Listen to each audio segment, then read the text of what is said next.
आई बाबा इंस्टाग्राम आणि व्हॉट्सअपवरून तुम्हाला फोटोज पाठवतात. गणपती घेऊन आले आहेत आणि ते मखरात विराजमान झाले आहेत ते तुम्हाला दिसतं. मित्रमैत्रिणी नटून थटून सगळे आपापल्या सोशल मीडियावर फोटोज पोस्ट करतात आणि मग तुम्हाला येतो तो होम सिकनेस.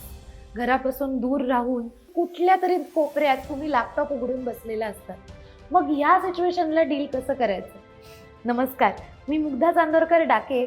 मन धागा धागाच्या नवीन एपिसोडमध्ये आज आपण बघणार आहोत या होम सिकनेसला पळवून कसं लावायचं. आता तुम्ही म्हणाल, मुग्धा इथे काहीच वाईब नाहीये, ना गोडाधोडाचं जेवण, ना डेकोरेशन, ना लाइटिंग, ना मकरातले गणपती, ना काय आणि ना वादन. आता मी काय करू? मला मान्य आहे, हे सगळं तर मी तुम्हाला देऊ नाही शकत, पण तुमच्या मनाची शांतता आपण त्यावर नक्की काम करू शकतो. सगळ्यात पहिलं तुम्ही काय कराल तर बाप्पाला पत्र लिहाल. खरंच 2 ते 3 ओळी रोज नक्की लिहून बघा. तुम्हाला पोस्ट करायची गरज नाहीये, पण स्वतःच्या भावना तुमच्या बाप्पाला लिहून नक्की कळवा. एक्सप्रेसिव्ह रायटिंग थेरपीने मन शांत व्हायला मदत होते. नंबर 2, आणि हे खूपच महत्त्वाचं आहे बरं का, तुम्हाला अशी कुठली गाणी आठवतात का जी तुमची आई गायची किंवा तुम्ही लहान असताना ऐकायचं? मी एक गाणं सुचवू?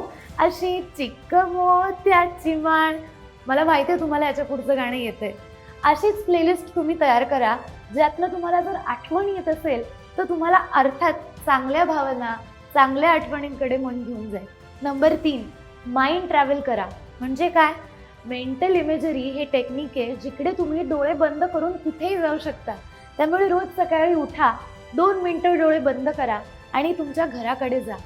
आठवा तुमच्या घराचं तोरण कसं आहे, कसं तुमच्या घरात डेकोरेशन केलेलं आहे, किंवा तुमच्या सगळ्यात आवडतीचा जो गणपती होता, ज्या वर्षीचं जे सण फेस्टिवल होतं तिकडे जा आणि सगळ्या गमती जमती डोळ्यासमोर आणा. व्हॉट्सॲप आणि व्हिडिओ कॉल हे तर आहेच आहे, पण तरी सुद्धा जर तुम्हाला मनातनं शांतता हवी असेल तर तुम्ही डोळे बंद करून तुमचं घर आठवा. तुम्हाला नक्की मदत होईल. नंबर 4, घरात एक छोटासा कोपरा देवासाठी असा तयार करा जिथे तुम्हाला मूर्ती शक्य नसली तरी एक छोटासा फोटो, छोटासा सुविचार आणि बास. जिकडे तुम्हाला जाऊन शांत वाटेल, जिकडनं तुम्हाला छान पॉझिटिव्ह ऊर्जा घेता येईल. जेव्हा जेव्हा तुम्हाला घराची आठवण येईल तेव्हा तेव्हा तुम्हाला तिथे थांबून शांत वाटेल. त्यामुळे असा कोपरा नक्की तयार करा. आपण जिथे जिथे जातो तिथे तिथे जर सणाची ऊर्जा घेऊन जाता आली तर खरंच आपल्याला असं वाटतं की बाप्पा आपल्या सोबत आहे. अशाच नवनवीन युनिक टिप्ससाठी मला फॉलो करा.